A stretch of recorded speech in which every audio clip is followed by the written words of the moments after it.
Good morning, have a nice day. जिस तरह India और पाकिस्तान का बॉर्डर साझा है, हिंदुस्तान के चारों तरफ बहुत सारे देश हैं और उनके साथ हम बॉर्डर शेयर करते हैं। इसी तरीके से आर्मेनिया और अजरबैजान का बॉर्डर आपस में साझा है। जिस तरह जितनी आबादी पाकिस्तान की है उससे 6 गुना आबादी हमारी, 6 गुना से भी ज्यादा ही। इसी तरह जितनी आबादी अजरबैजान की है उससे 4 गुना आबादी आर्मेनिया की है। इनका बॉर्डर भी आपस में साझा है।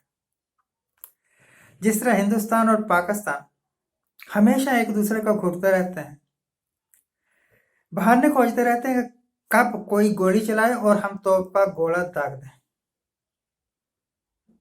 कोई ना कोई बहाना ढूंढते हैं कि युद्ध हो जाए। वो तो इमरान खान थोड़ा अकलमंद है।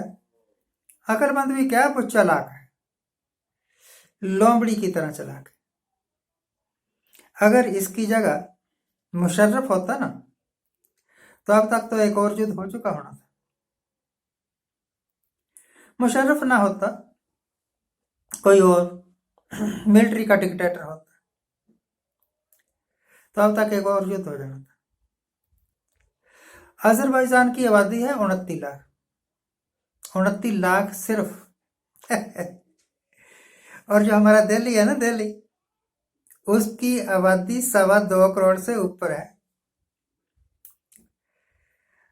अजरबैजान की आबादी है 29 लाख और आर्मेनिया की आबादी है 1.15 करोड़। तो भैया ये दोनों आपस में युद्ध कर रहे हैं। अजरबैजान की जो मुद्रा है ना वो है द्राम। हम उनका एक द्राम हमारे 15 रुपए के बराबर है।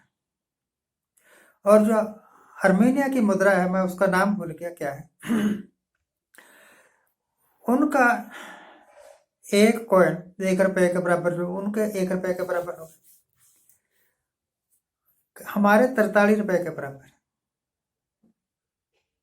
यानी दोनों मुल्कों की हालत अगर देखी जाए तो हिंदुस्तान की करेंसी की हालत से बहुत ज्यादा बेहतर है। इकोनॉमिकली भी बहुत ज्यादा स्ट्रॉन्ग है। आजकल युद्ध कर रहे हैं और एक की तरफ ईरान हो गया, दूसरी की तरफ रशिया हो गया। एक को सपोर्ट कर रहा है अमेरिका, दूसरे को सपोर्ट कर रहा है रशिया। कोई खुले तौर पर कर रहा है, कोई छुपते छुपाते कर रहा है। रिजल्ट कुछ भी निकले, पर एक बात है कि अजरबैजान और आर्मेनिया का युद्ध जो है ना वो बराबरी का युद्ध नहीं है। थोड़ी आबादी है, जितने की इनकी आबादी है उतने की तो उनकी फौज ही होगी। तो क्या मुकाबला, एक छोटे देश को बड़ा दबा रहा है, हड़प जाने की कोशिश कर रहा है। आपको पता है डार्विन का एक सिद्धांत है, वो उसने कहा था सर्वाइवल ऑफ द फिटेस्ट। यहां ये लागू हो रहा है। हिंदुस्तान और पाकिस्तान में ये सिचुएशन तो है नहीं। वो कहते हैं हमारे पास एटम बम है, तो ये कहते हैं हमने भी अपने एटम बम दिवाली पर छोड़ने के लिए नहीं रखे हुए। बोली देखो एक प्रधानमंत्री की। उधर से कहते हैं हमारे पास 50-50 ग्राम के एटम बम है, और ये कहते हैं कि तो हमने जो अपने एटम बम बनाए हुए हैं वो क्या दिवाली पर पटाखे छोड़ने के वास्ते हैं? आ गई दिवाली, चला लेना और देख भी लेना का क्या असर होता है एक एटम बम चलने का। शांति कहां गई, पीस कहां गई? अब मैं सवाल पूछता हूं कि यूएनओ इस वक्त कौन सा रोल प्ले कर रही है? यूएनओ का रोल क्या है इस युद्ध को रुकवाने में? क्या वो सिर्फ शो पीस है यूएनओ? ह्यूमन राइट्स का हनन होता है, यूएनओ चुप है। अब एक देश दूसरे देश को हड़प जाने की स्थिति में आ गया है, यूएनओ चुप है। क्या वर्ल्ड पीस ऑर्गेनाइजेशन या ऐसी और बहुत सारी यूएनओ की संस्थाएं, और सिर्फ दिखावा है, क्यों नहीं रोक रहे ये युद्ध? पहली बात तो यह थी। दूसरी बात, जब सुल्तान आजम हिंद ने नोटबंदी का ऐलान किया था उस वक्त कहा था, और बहुत सारे कहते कि ये हो जाएगा, ये हो जाएगा, ये हो जाएगा। एक ये कहा था कि आतंकवाद खत्म हो जाएगा, काला धन खत्म हो जाएगा। 370 जब इन्होंने हटाई ना कश्मीर से, उस वक्त की कहा था कि अब आतंकवाद खत्म हो जाएगा। वेरी गुड, होना चाहिए। जब इन्होंने जीएसटी लगाई थी तो कहा था कि सरकार के इनकम के सोर्सेज बहुत ज्यादा बढ़ जाएंगे और टैक्स चोरी, काला धन बिल्कुल खत्म हो जाएगा। आप एक आरटीआई डाल के पूछो ना कि कितना काला धन वापस आया, तो ना रिजर्व बैंक के पास आंकड़े हैं, ना गवर्नमेंट ऑफ इंडिया के पास आंकड़े हैं।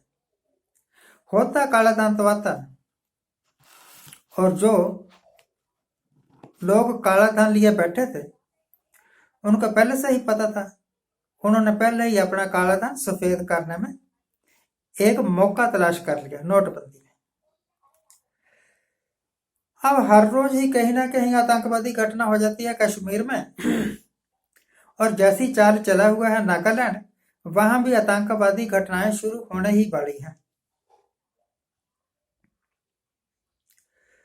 नागालैंड के लोग कहते हैं कि हम ना तो इंडिया के कॉन्स्टिट्यूशन को मानते हैं, ना इंडिया के तिरंगे को मानते हैं। फिर बीजेपी वालों ने उनके साथ मिलकर सरकार क्यों बनाई हुई है ऐसे गद्दारों के साथ? चलो, जब तक सत्ता की जलेबियां मिल रही हैं खाते रहो, बाद में कहते हैं कि नहीं ये तो गद्दार है। महबूबा मुफ्ती की तरह पहले उसके साथ सरकार बनाई, चलाई, और जितना का माल पानी इकट्ठा करना था किया, और बाद में उसको धुतकार दिया। एक सर्वे कहता है कि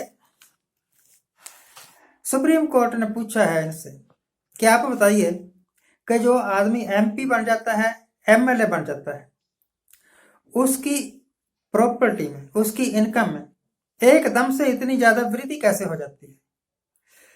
एक आंकड़ा है कि 300 ऐसे एमपी या एमएलए हैं जिनकी इनकम में, जिनकी प्रॉपर्टी में 500% की वृद्धि हो गई है। उन्हीं में से अमित शाह जी के एक सुपुत्र भी हैं। कईयों ने सवाल भी उठाए कि अमित शाह जी के बेटे के पास इतना पैसा आया कहां से? तभी हुई आवाज में उठाए हुए सवालों का जवाब नहीं मिला करता मूर्खों, इस करके चुप करके बैठो। 500 गुना वृद्धि का मतलब आप समझते हैं? मान लो कि कोई एमपी या एमएलए, उसकी शुरू में 1 लाख रुपया थी सारी प्रॉपर्टी, अब इसको 500 गुना कर दो, 1 लाख गुना 500, तो ये 5 करोड़ हो जाएगी। अगर किसी के पास पहले से ही 5 करोड़ थे तब कितनी हो जाएगी? 500 करोड़ हो जाएगी ना, 2500 करोड़ हो जाएगी। मैं तो कहता हूं सबसे ज्यादा बड़ा खरा सुथरा बिजनेस यही है। आपको भी सलाह है कि आप कोई एमएलए का इलेक्शन लड़िए, कोई एमपी का इलेक्शन लड़िए, या किसी एमएलए या एमपी के चमचे ही बन जाइए, तो फिर आप किसी गांव के प्रधान बन जाएंगे, किसी ऑर्गेनाइजेशन के डायरेक्टर बन जाएंगे, फिर अपने खजाने में वृद्धि कर सकेंगे। गली गली में सब्जी ले लो की फेरी लगा के कोई अमीर नहीं होता।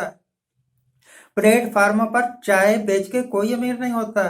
अमीर होने के तरीके अगर सीखने हैं तो अपने सुल्तान आजम से सीख लो। जब ये प्लेटफार्म पर चाय बेचा करते थे, इनको पूछना कि इनके कितने बॉडीगार्ड थे, और आज पूछना कि इनके कितने बॉडीगार्ड है।